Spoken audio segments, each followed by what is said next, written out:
Toffee pecan rolls ang gagawin natin. Ito na yung all-purpose flour. 2 cups na bread flour. 1 teaspoon na salt. 1 teaspoon na baking. 3 tablespoon na asukal. Haluin natin para maging pino. Tabi muna natin.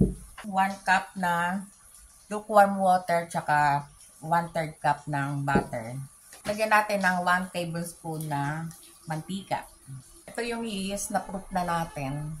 Pag samasamahin na natin, dito natin nahaluin yung dough at mamasahin. Pag samasamahin lang natin yung pinaghalong mga harina, butter, yung yeast.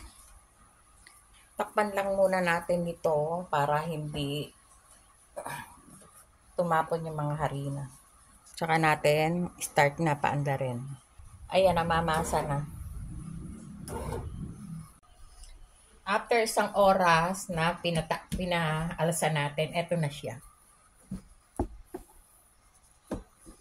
Lalaparin natin.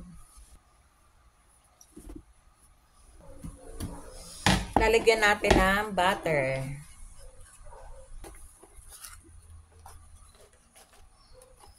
Lagyan natin ng konting sugar. Ito yung yung chocolate na chinaps ko, tsaka pecan. Pagkarami kalat, i-roll na natin. May butter. Lagay natin dito sa mold na lang. Ito. Ipapahinga muna natin ng 30 minutes bago i-bake.